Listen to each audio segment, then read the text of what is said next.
8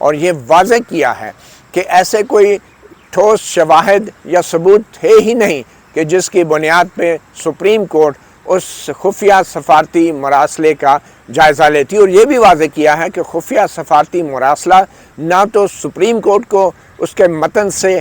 تفصیلاً آگاہ کیا گیا اور نہ ہی قومی اسمبلی کے ان اراکین کو اس کے متن سے اس وقت آگاہ کیا گیا جب یہ معاملہ سپریم کورٹ میں پینڈنگ تھا۔ تو اس لیے سپریم کورٹ نہ تو سفارتی مراسلے کے اس متن کے حوالے سے کوئی رائے دے سکتی ہے اور نہ ہی اس حوالے سے کوئی کمیشن بنا سکتی ہے، کیونکہ سپریم کورٹ کا کام ثبوتوں کی تلاش کرنا نہیں ہے کہ پہلے کمیشن بنایا جائے اور پھر ثبوت تلاش کیے جائیں کہ یہ الزام درست ہے یا نہیں۔ اگر وزیر اعظم عمران خان کو اتنا یقین تھا یہ غیر ملکی سازش ہے تو پھر ان کو دو کام کرنے چاہیے تھے کہ یہ معاملہ اسمبلی کے اندر 8 اپریل سے بہت پہلے اٹھانا چاہیے تھا، اور حقیقت یہ ہے کہ یہ معاملہ اسمبلی کے اندر 8 اپریل 2022 سے پہلے نہیں اٹھایا گیا، باوجود اس کے کہ سفارتی مراسلہ 7 مارچ کو عمران خان کی حکومت کو موصول ہوا تھا۔ تو 7 مارچ اور 8 اپریل کے درمیان ایک مہینے تک نہ صرف یہ کہ حکومت اس حوالے سے ٹھوس اقدامات نہیں اٹھا سکی، بلکہ حکومت نے اس حوالے سے اسمبلی کے اندر بھی یہ معاملہ نہیں اٹھایا۔ تو ان حقائق کے حوالے سے سپریم کورٹ نے اپنے تفصیلی وجوہات جو بتائی ہیں آج ہم وہ آپ کو بتانے جا رہے ہیں۔ سپریم کورٹ کے اس 80 سے زائد صفحات پر مشتمل فیصلے اور اس میں 2 اضافی نوٹ بھی ہیں، جسٹس مظہر عالم میاں خیل کے اور جسٹس جمال خان مندوخیل کے، اور ان اضافی نوٹ کے ساتھ یہ تقریباً 111 صفحات کا فیصلہ ہے، مگر جو اصل فیصلہ ہے وہ تقریباً 86 صفحات پر مشتمل ہے، اور اس میں جو حقائق بیان کیے تھے وہ خود ہی بڑی حد تک امریکی سازش یا غیر ملکی سازش اور رجیم چینج کے ان دعووں اور نعروں کا جواب دیتے ہیں۔ سپریم کورٹ اپنے فیصلے میں کہتی ہے کہ یہ سفارتی مراسلہ 7 مارچ کو موصول ہوا وزیر اعظم عمران خان کی حکومت کو، اور پہلی بار 27 مارچ کو جو ہے وہ تقریباً 20 دن بعد سابق وزیر اعظم عمران خان نے ایک جلسے میں بطور وزیر اعظم اس کا اعلان کیا اور اس کا انکشاف کیا۔ جب 7 مارچ کو یہ مراسلہ موصول ہوا تھا جس میں کہا گیا تھا کہ امریکی جو سفارتکار ہے ڈونلڈ لو اس نے دھمکی لگائی ہے، تو اس سے اگلے روز 8 مارچ کو عدم اعتماد کی تحریک داخل کرنے کا قومی اسمبلی میں نوٹس جمع کرایا گیا، اور ساتھ ہی اسمبلی کا اجلاس بھی طلب کرنے کی ریکویزیشن جمع کرائی گئی۔ سپریم کورٹ کا یہ کہنا ہے کہ اس کے بعد 25 مارچ کو جو سیشن ہوا وہ ملتوی ہو گیا تھا 28 مارچ تک، اور 27 مارچ کے جلسے میں انکشاف سے پہلے 28 مارچ کے سیشن میں کسی حکومتی اراکین نے، کسی حکومتی رکن نے غیر ملکی سازش یا اس مراسلے کا اسمبلی کے اندر ذکر نہیں کیا، نہ ہی اس پہ بحث کی۔ اور پھر جب یہ سیشن 31 مارچ پر گیا کہ عدم اعتماد کی تحریک پر بحث کی جائے، تو اس سیشن میں بھی 31 مارچ کے سیشن میں بھی حکومتی رکن اراکین یا ایون فواد چودھری جو سب وزیر قانون تھے ان کی طرف سے اس مراسلے کے اوپر کوئی بات نہیں کی گئی، کوئی سوال نہیں اٹھایا گیا، کوئی تقریر نہیں کی گئی، اور اس دن بھی کسی حکومتی رکن نے غیر ملکی سازش کا ذکر نہیں کیا۔ پھر 31 مارچ کو ہی 2 قومی سلامتی کے اجلاس ہوئے، ایک وزیر اعظم ہاؤس میں جو قومی سلامتی کی کمیٹی ہوتی ہے جس میں افواج پاکستان کے سربراہان اور کابینہ کے وزراء اور وزیر اعظم اس کی صدارت کرتے ہیں، وہ اجلاس ہوا، اور پھر اسی روز قومی اسمبلی کی قومی سلامتی کمیٹی کا بھی اجلاس ہوا، اور ان دونوں اجلاسوں میں بھی سپریم کورٹ کے اس فیصلے کے مطابق کوئی ٹھوس انداز میں اس بات کا انکشاف نہیں کیا گیا، نہ ہی یہ کہا گیا کہ کسی غیر ملکی سازش کا پتہ چلا ہے، اور صرف ایک رسمی مذمتی بیان جاری کیا گیا جس حوالے سے ایک پریس ریلیز بھی سامنے آئی۔ اور سپریم کورٹ کہتی ہے کہ کسی نیشنل سیکیورٹی کمیٹی کے اعلامیہ یا قومی سلامتی کمیٹی کا جو اجلاس ہے اس کے بعد کے بیانات میں کسی بیرونی سازش کا ذکر نہیں۔ مگر پھر اچانک 3 اپریل کو عدم اعتماد کے اوپر اس وقت کے وزیر قانون فواد چودھری نے ایک تقریر کر دی اور پھر فوری طور پہ اسمبلی اراکین کو سنے بغیر جن پہ سنگین غداری کے الزام لگائے گئے تھے ڈپٹی اسپیکر قاسم سوری نے ایک رولنگ پڑھ کے سنا دی، اور اس رولنگ کے چند لمحوں بعد وزیر اعظم Imran Khan T V screen پر پیش ہوتے ہیں اور اسمبلیاں توڑنے کے حوالے سے صدر کو دیے گئے مشورے کا اعلان کرتے ہیں، اور پھر صدر مملکت عارف علوی فوری طور پہ اسمبلیاں تحلیل کر دیتے ہیں۔ یہ وہ ہنگامی صورتحال تھی جس میں پھر 12 ججوں نے اپنی رہائشی کالونی میں ایک غیر رسمی اجلاس بلایا اور اس کے میں فیصلہ ہوا کہ اس پر سو موٹو لیا جائے۔ اب سپریم کورٹ نے جو 7 اپریل کو مختصر حکم جاری کیا تھا، اس حکم کے مطابق عدم اعتماد پر ووٹنگ ہونی تھی اور ڈپٹی اسپیکر کی جو رولنگ تھی اس کو کالعدم قرار دیا گیا تھا۔ سپریم کورٹ نے اپنے تفصیلی فیصلے میں یہ قرار دیا ہے کہ عوام کا اپنی سیاسی جماعتوں کے ذریعے حکمرانی کا بنیادی حق ہے، اور اس حوالے سے انہوں نے 1993 میں نواز شریف کی جو حکومت برطرف ہوئی تھی اور سپریم کورٹ نے وہ حکومت بحال کرتے ہوئے یہ قرار دیا تھا کہ سیاسی جماعتوں کا منتخب ہونے کے بعد حکومت میں رہنا ان کا بنیادی حق ہے۔ سپریم کورٹ نے اپنے تفصیلی فیصلے میں یہ بھی کہا ہے کہ خفیہ پیغام کا جو متن ہے وہ عدالت کو حکومتی وکیل نے نہیں دکھایا، مگر یہ متن کسی حد تک ڈپٹی اسپیکر کی رولنگ کی تفصیلی وجوہات میں اس کا ذکر کیا گیا، تفصیلی وجوہات میں، جو مختصر رولنگ دی گئی تھی اس میں نہیں۔ ایسا نہ کر کے وکیل نے اچھا کیا، یعنی عدالت کے سامنے وہ متن نہ رکھ کے وکیل نے اچھا ہی کیا ہوگا، کیونکہ ڈپٹی اسپیکر کی جو ابتدائی رولنگ میں خفیہ مراسلے کا متن شامل نہیں کیا گیا تھا، تو اس لیے وکیل نے بھی اس وقت عدالت کے سامنے وہ متن نہیں رکھا کہ پھر عدالت پوچھتی کہ اگر آپ یہ متن اب ہمیں بتا رہے ہیں تو ڈپٹی اسپیکر نے اس متن کا ذکر اپنی رولنگ میں کیوں نہیں کیا۔ تو اس لیے پی ٹی آئی کے وکیل ڈاکٹر بابر امان یا دوسرے بیرسٹر علی ظفر نے اس متن کا عدالت کے سامنے ذکر ہی نہیں کیا، اور یوں وہ عدالت کے سامنے کبھی تھا ہی نہیں، یعنی سفارتی مراسلے کو عدالت کے سامنے رکھا ہی نہیں گیا۔ ایسا اس لیے بھی کیا گیا کہ ڈپٹی اسپیکر نے جس مواد کی بنیاد پر رولنگ دی تھی اس میں مراسلے کا متن شامل نہیں تھا، اور اس مراسلے کو ہمارے سامنے پیش کر کے ڈپٹی اسپیکر کی رولنگ کا جواز بنانا شاید مناسب نہ ہوتا۔ مبینہ طور پہ یہ غیر ملکی سفارتکار کا عدم اعتماد کی کامیابی یا ناکامی کے نتائج سے متعلق ایک ذاتی تجزیہ اور تبصرہ تھا۔ قومی سلامتی کے معاملات میں اعلیٰ عدالتیں ہمیشہ حکومت کی پالیسی اور فیصلوں کو اہمیت دیتی ہیں، اور جیسا کہ برطانیہ کی اعلیٰ ترین ہاؤس آف لارڈز عدالت نے یہ قرار دیا ہے، قومی سلامتی کے معاملات میں عدالت صرف محدود مداخلت کر سکتی ہے۔ عدم اعتماد کے معاملے پہ ڈپٹی اسپیکر کی رولنگ قومی سلامتی کو درپیش خطرات سے متعلق ٹھوس شواہد پر مبنی ہونی چاہیے تھی، اور ایسا نہ ہونے کے باعث عدالت کو پچھلی حکومت کے اقدام کو محض عدالتی طریقہ کار کی حد تک ہی دیکھنا تھا، اور یہ معاملہ اس وقت کی اپوزیشن یعنی پی ڈی ایم، یہ معاملہ اس وقت کی اپوزیشن جماعتوں اور عام شہریوں کے بنیادی حقوق سے بھی جڑا تھا۔ گزشتہ حکومت نے قومی سلامتی کے معاملات میں عدالتی مداخلت کی مخالفت کی تھی، مگر یہ بنیادی اصول ہے کہ جب قومی سلامتی کو بنیاد بنا کے حکومت بظاہر غیر آئینی اقدامات اٹھاتی ہے تو اس حوالے سے عدالت میں ٹھوس شواہد پیش کرنا ہوتے ہیں، کیونکہ اس وقت عمران خان کی طرف سے جو وکیل پیش ہو رہے تھے پی ٹی آئی کی حکومت کی طرف سے، وہ کہہ رہے تھے کہ جی ڈپٹی اسپیکر نے جو رولنگ دی ہے یہ حکومت کے معلومات اور خفیہ دستاویزات سے جڑی ہیں، اس لیے سپریم کورٹ اس پہ سو موٹو کیسے لے سکتی ہے، یہ قومی سلامتی کا معاملہ ہے اور سپریم کورٹ اس میں مداخلت نہیں کر سکتی۔ جس پہ سپریم کورٹ نے کہا کہ جب قومی سلامتی کو بنیاد بنا کے حکومت بظاہر غیر آئینی اقدامات اٹھاتی ہے تو اس حوالے سے عدالت میں ٹھوس شواہد پیش کرنا ہوتے ہیں، مگر اس کیس میں حکومت کا قومی سلامتی کو درپیش غیر ملکی سازش کے دعوے کی بنیاد صرف ایک مراسلہ ہے جس کے مندرجات نہ تو اس عدالت کو دکھائے گئے اور نہ ہی قومی اسمبلی کے اراکین کو دکھائے گئے جن پر غیر ملکی سازش کا حصہ بننے کا الزام ہے، اور نہ ہی کوئی اور ثبوت پیش کیا گیا ہے جس میں عدالت کو یا اراکین اسمبلی کو اس سازش میں ملوث مخصوص اراکین اسمبلی کے نام بتائے جاتے، یعنی یہ بتایا جاتے کہ یہ جو ایم این اے ہے یہ اس غیر ملکی سازش میں ملوث ہے، وہ نام تک نہیں لیے گئے، سب کو کہہ دیا کہ جو عدم اعتماد میں ہیں سب یعنی کہ وہ غداری کے مرتکب ہیں اور غیر ملکی سازش کا حصہ ہیں۔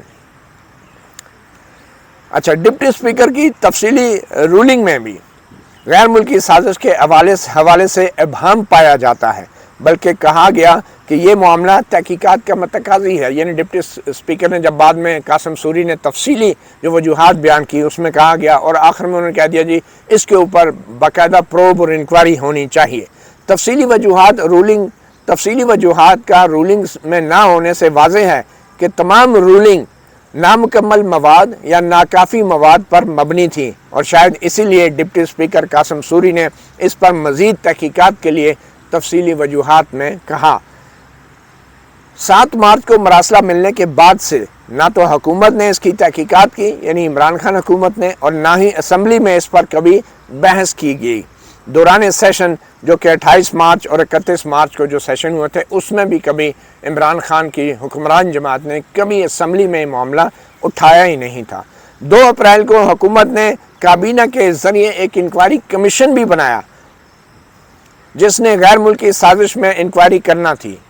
اس سے ظاہر ہوتا ہے کہ غیر ملکی سازش کے حوالے سے مواد غیر حتمی اور ناکافی تھا۔ یہ وہ کمیشن تھا جس کے سربراہ ایک ریٹائرڈ جرنیل کو لگایا گیا تھا، اور بعد میں ریٹائرڈ جرنیل انکاری ہو گئے تھے کہ میں اس کمیشن کا سربراہ ہی نہیں بنتا۔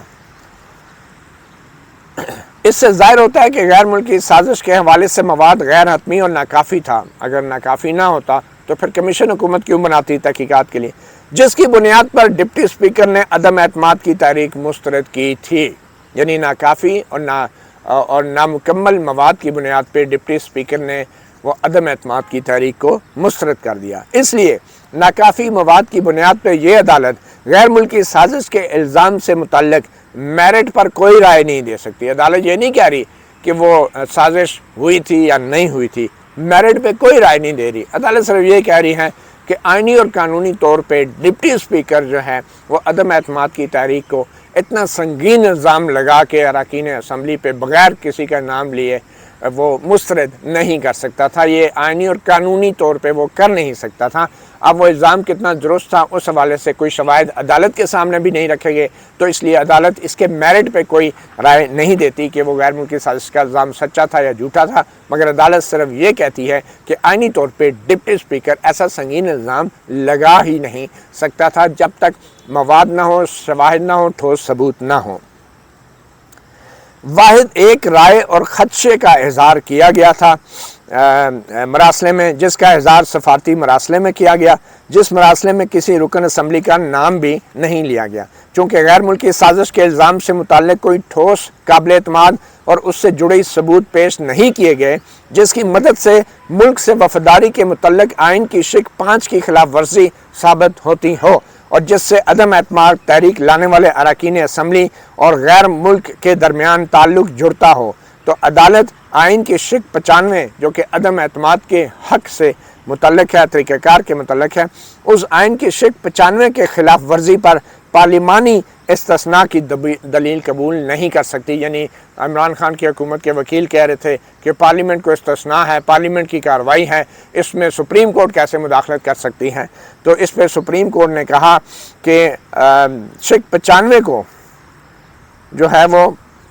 پارلیمانی استثناء جو ہے وہ نہیں ہے، کیونکہ وہ آئینی تقاضا ہے، اس شق 95 کا آئینی تقاضا ہے کہ اس پہ بحث ہو، اس پہ ووٹنگ ہو، تو اس لیے جہاں پہ آئین کی خلاف ورزی ہوگی وہاں پہ پارلیمنٹ کو کوئی استثناء حاصل نہیں ہے عدالتی مداخلت سے، تو اس لیے سپریم کورٹ نے مداخلت کی۔ سپریم کورٹ اپنے تفصیلی فیصلے میں یہ بھی کہتی ہے کہ آئین کی عدم اعتماد کی شق 95 کے تحت اسپیکر کے پاس عدم اعتماد پر بحث کے لیے 7 دن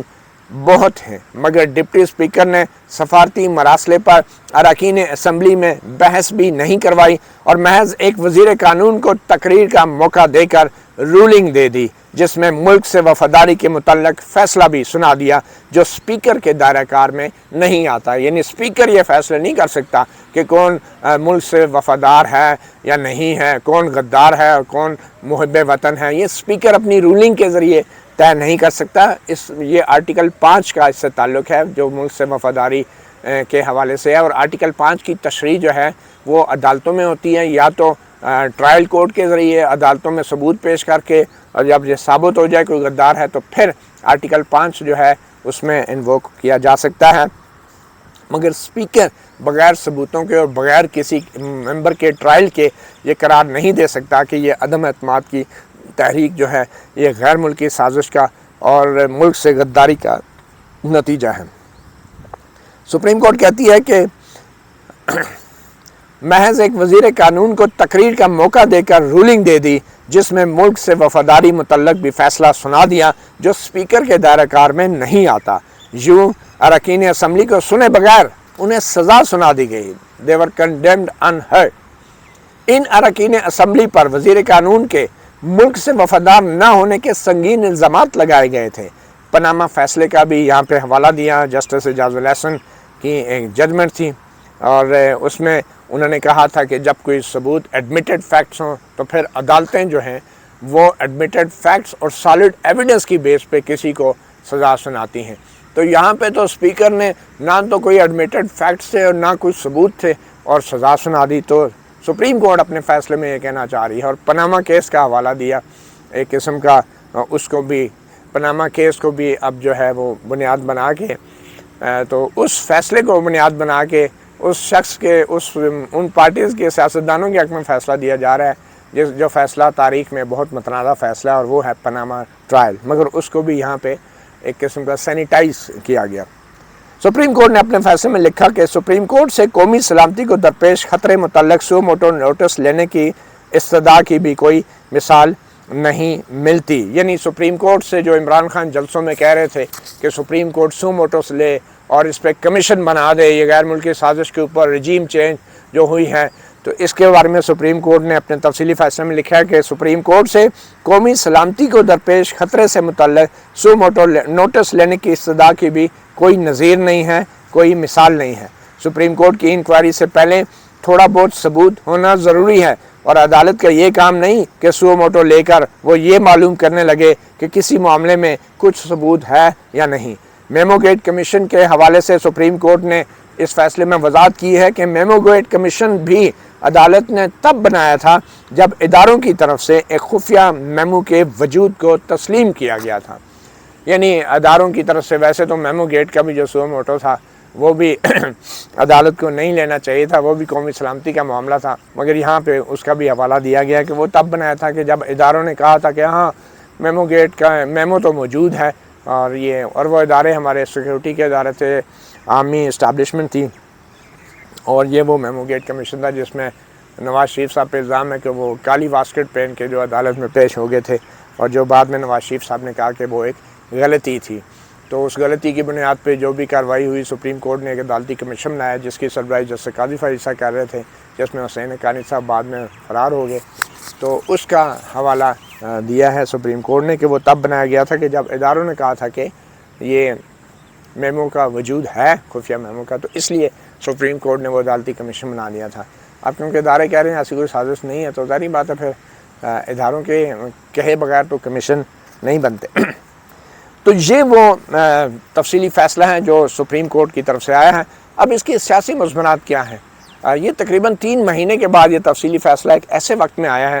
کہ جب تقریباً 2-3 دن بعد پنجاب کی 20 سیٹوں پہ ضمنی انتخابات ہو رہے ہیں اور سابق وزیر اعظم ہر جلسے میں امریکی سازش، رجیم چینج، غداری کے الزامات یہ لگا رہے ہیں اور کہہ رہے ہیں یہ غدار ہیں، یہ چور ہیں۔ تو سپریم کورٹ کی طرف سے یہ جو تفصیلی فیصلہ آیا ہے اس میں عمران خان کے اس بیانیے میں سوراخ کر دیے ہیں جس میں انہوں نے کہا تھا کہ یہ جتنے بھی عدم اعتماد کے پیچھے اراکین اسمبلی تھے یہ غیر ملکی سازش کا حصہ تھے، اور سپریم کورٹ نے ایک طرح کا آئینہ دکھایا ہے سابق وزیر اعظم عمران خان کو کہ اگر کوئی ثبوت تھے تو وہ ثبوت حکومت میں رہتے ہوئے سامنے آنے چاہیے تھے، اور پھر 7 مارچ مراسلے کے وصول ہونے کی تاریخ سے لے کے 8 اپریل تک عمران خان کی حکومت نے، یعنی کہ 3 اپریل تک جب یہ تاریخ مسترد ہوئی، عمران خان کی حکومت نے نہ تو جس کو کہتے ہیں کہ اسمبلی میں اس معاملے کو اٹھایا اور نہ ہی اس قومی سلامتی کمیٹی کے اجلاس کے اعلامیے میں اس چیز کا ذکر ہوا کہ کوئی غیر ملکی سازش تھی، جس اجلاس کو وزیر اعظم ہاؤس میں خود اس وقت کے وزیر اعظم عمران خان نے پریزائڈ کیا تھا، جس کی صدارت کی تھی۔ تو اس سپریم کورٹ کے فیصلے سے سابق وزیر اعظم عمران خان کے اس بیانیے کو شدید دھچکا لگا ہے جو بیانیہ وہ پنجاب کے ضمنی انتخابات میں الیکشن کیمپین کے طور پہ لے کے چل رہے ہیں، اور یقینی طور پہ عمران خان کی طرف سے اب بار بار ان چیزوں کو دہرایا جانا اداروں کے لیے پریشان کن تو ضرور ہوگا، مگر جو سمجھدار اور پڑھے لکھے لوگ ہیں اور خاص طور پہ جو موجودہ حکمران اتحاد ہے اس کے بیانیے کو ضرور تقویت ملے گی کہ سابق وزیر اعظم محض الزام برائے الزام لگاتے ہیں، اور جب اقتدار میں آتے ہیں تو وہ کچھ نہیں کرتے یا کر پاتے جس کا دعویٰ وہ اپوزیشن میں رہتے ہوئے یا تو کنٹینروں پہ کھڑے ہو کے تقریروں میں کرتے ہیں یا آج کل جلسے جلوسوں میں کر رہے ہیں۔ متی اللہ جان، MJ TV سے اتنے اجازت دیجیے، اللہ حافظ۔